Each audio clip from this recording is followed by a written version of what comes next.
I betrayed my best friend, and he still gave me his last dollar to save me. I don't expect forgiveness. I don't expect understanding. I just need to tell someone what I did, to get it off my chest before it eats me alive. 3 years ago, I was drowning in debt. I had lost my job, was drinking too much, ignoring calls from my landlord, my bank, and anyone else I owed. My life was a complete wreck. But the one person who never gave up on me was my best friend, Marcus. We grew up together. Same street, same school, same dreams. He was the kind of friend who'd pick you up at 3 a.m. without asking questions. And I was the kind of friend who didn't deserve him. Marcus had been saving up for years to open a small auto repair shop. He was disciplined, responsible, everything I wasn't. He had just gotten engaged, and things were finally lining up for him. And that's when I made the worst decision of my life. One night, drunk and desperate, I used his credit card. I had access to it because I helped him buy parts sometimes, and he trusted me. I told myself I'd only use a few $100s, just enough to keep the lights on. But one withdrawal turned into another. I ended up taking over $6,000 before he noticed. I tried to deny it when he confronted me. I lied. I said it must have been stolen, that maybe someone hacked the card. But Marcus wasn't stupid. He didn't yell or punch me, though he would have been justified. He just looked at me like I was a stranger. He cut me off after that. Blocked my number. Told me we were done. And we were.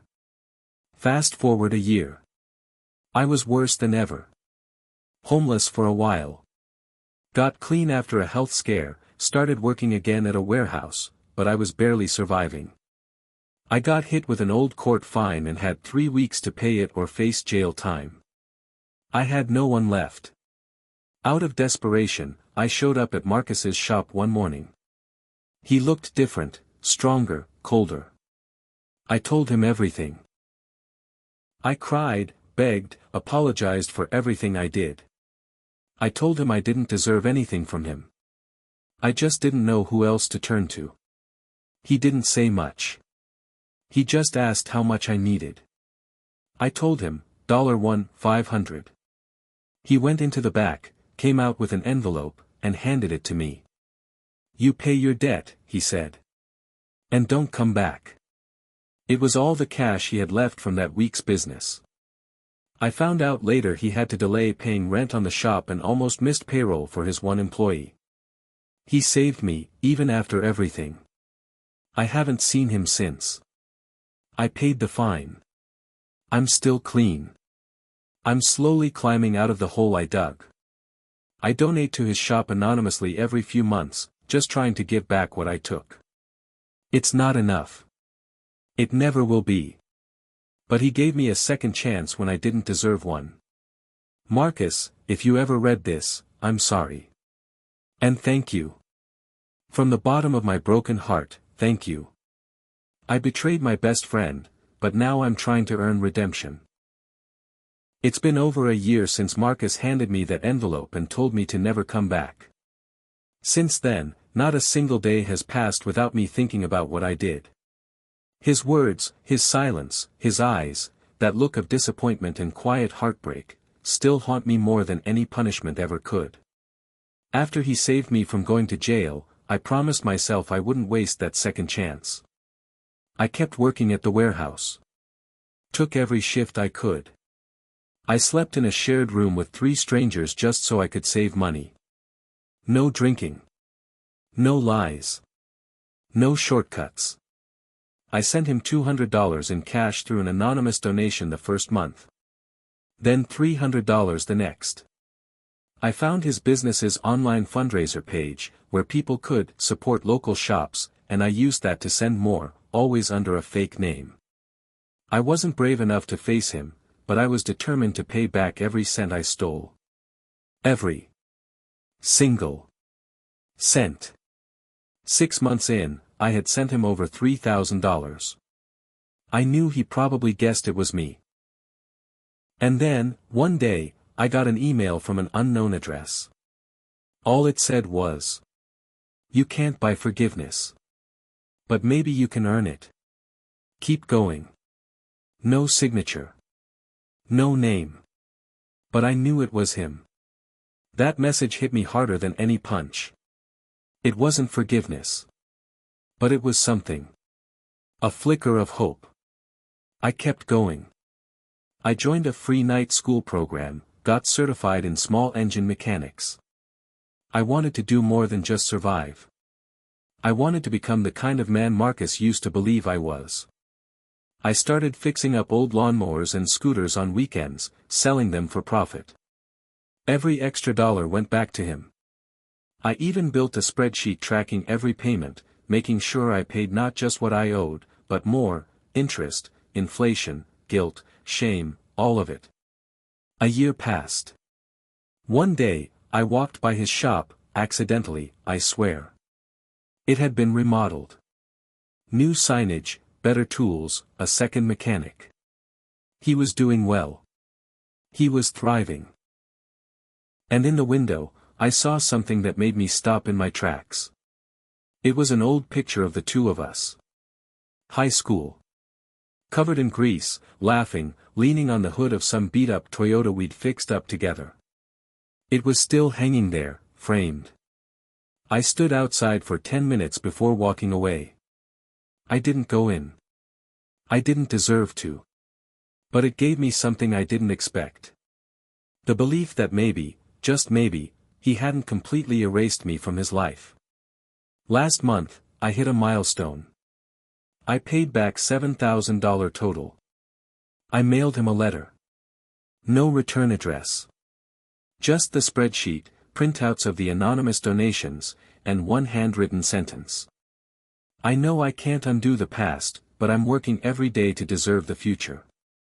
I didn't expect a reply. But 3 weeks later, I got a package at my door. Inside was a small box with a brand new set of mechanics tools, and a business card from his shop. On the back, in his handwriting, were 5 words. "If you're serious, show up."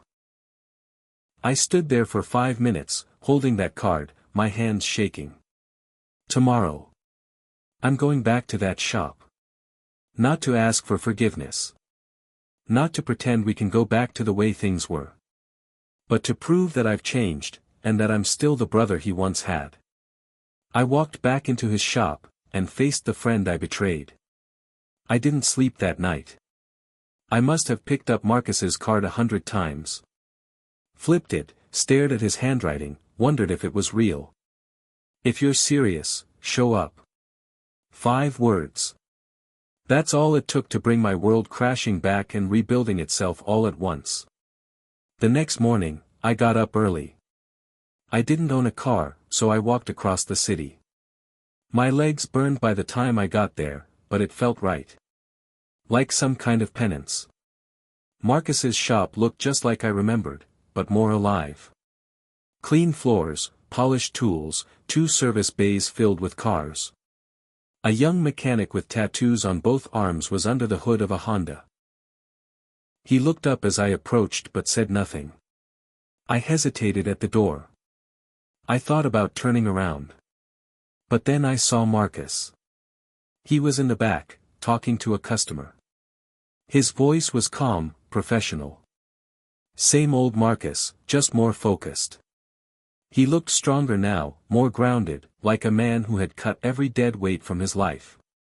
Including me. He turned, and our eyes met. There was no dramatic moment. No yelling. No hug.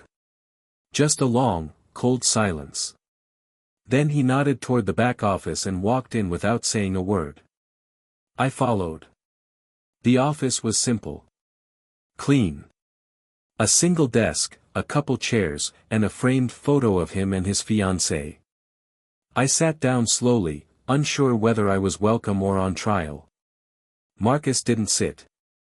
He stood, arms crossed, staring at me like he was reading every scar on my soul. "Why are you here?" he asked finally. "I don't know," I said honestly. "Maybe, because you told me to show up." He nodded slowly. "You clean?" 14 months. Still working. Warehouse job during the week.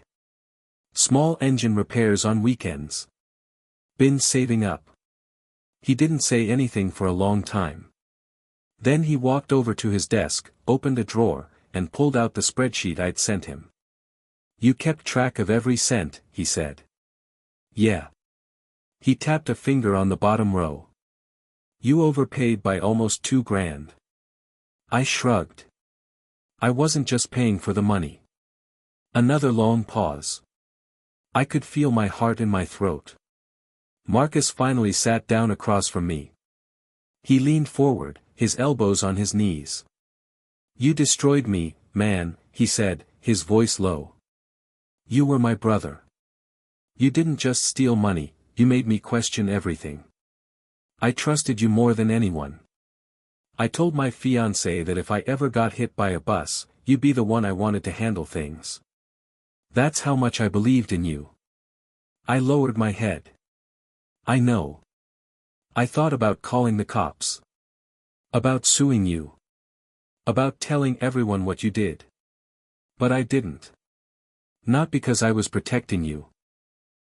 But because I didn't want to carry that hatred any more than I already had to. I understand. He shook his head. No. You don't. Because trust isn't something you just glue back together. It doesn't work like that. I don't expect you to trust me again, I said. I just want to prove I'm not that guy anymore. He looked at me carefully. Then something changed in his face. A flicker of something familiar. Sadness? Hope? Maybe both.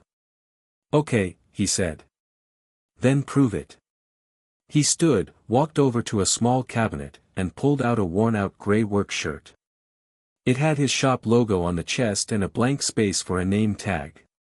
He tossed it on the desk in front of me. You start Saturday. Mornings only. You're not an employee, you're a trial. No money. No promises. You screw up once, and you're out. Understood? I stared at the shirt like it was a sacred object. Yes, I said quietly. Understood. The first day back in that garage was one of the hardest of my life. Not because of the work, I knew my way around tools. But because of the looks. Marcus didn't tell anyone who I was. But the younger mechanic, Ty, clearly didn't trust me. He watched me like a hawk. Every time I picked up a tool, he flinched like I might steal it. I didn't blame him. Marcus barely spoke to me that day. Just handed me jobs, oil changes, tire checks, simple diagnostics. At lunch, he sat in his office while I ate alone in the corner of the break room. I didn't complain. I didn't expect anything different. You don't poison a well and then demand clean water. But I showed up again the next weekend. And the next. Rain, shine, whatever. I scrubbed floors, restocked parts, and took on every dirty job no one wanted. I showed up early. Stayed late. Asked questions. Kept my head down. A month in, Ty finally talked to me. Marcus told me what you did, he said one morning while we were changing brake pads together. I nodded. I figured. He said you were the reason he almost lost the shop. I was. Ty stared at me. He also said he still doesn't know why he gave you that money. I swallowed hard. Me neither. Guess he saw something in you, Ty muttered. Don't make him regret it again. I won't, I said, meaning it. Then, something unexpected happened. Marcus's fiancée, Layla, came by one Saturday afternoon. I hadn't seen her in years. She was even more stunning than I remembered, but colder. Her eyes landed on me like ice. You working here now? She asked flatly. Just helping out. She looked at Marcus. That's not what you said a year ago. Marcus didn't answer.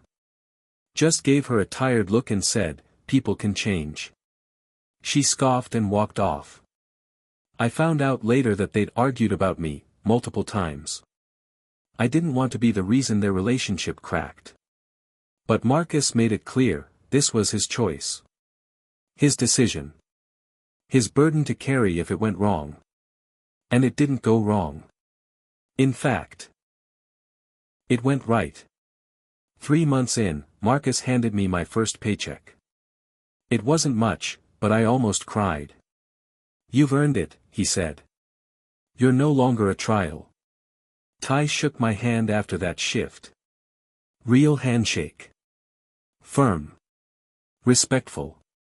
Even Layla came by a week later and gave me a small nod. It wasn't approval, but it was something. Slowly, I rebuilt my name inside those walls. And maybe, just maybe, inside Marcus's heart too. But I know this. Redemption doesn't come in grand gestures. It comes in thousands of quiet, boring, humble moments, when no one is watching. When you choose to do the right thing even though no one will praise you for it. Marcus may never call me brother again. But he gave me a shot to become the man I was supposed to be. And I won't waste it. Not again. Just when I earned his trust again, I had to choose between saving myself or saving him. 6 months. That's how long it had been since I walked back into Marcus's life. 6 months of hard work, quiet mornings in the garage, shared coffees, the occasional laugh, and, slowly but surely, trust. Not full trust. But enough that he stopped watching every move I made. Enough that he let me lock up the shop one night. He even gave me a key. A key. After everything I'd done. I kept it on a separate chain, like it didn't belong with the rest of my life. I still lived small. Rented a room, still did some odd jobs on the side. My money mostly went into savings. I hadn't touched alcohol in over a year and a half. My sponsor said I was doing everything right. I was trying. God knows I was trying. Then everything changed, again. It started with a phone call. My younger brother, Josh, who I hadn't heard from in 2 years, called me out of the blue.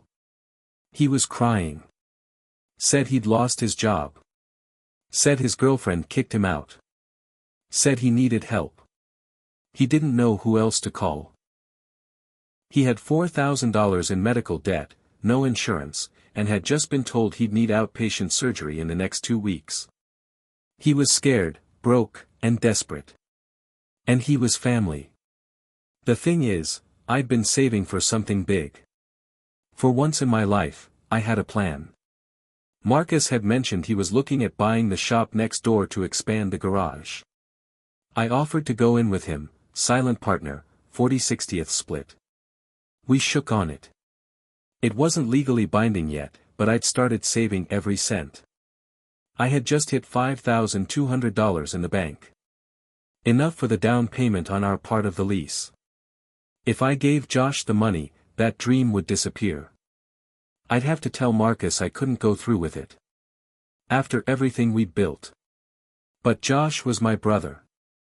I didn't sleep for 2 nights. I kept walking by the shop's expansion lot, staring at it like it was already ours. I imagined my name on the paperwork. A future. Stability. Something real. But every time I thought about that dream, I saw Josh's face from the video call. Pale. Thin. Crying. I had to choose. So I gave Josh the money. Every cent. I didn't tell Marcus right away. I couldn't bring myself to.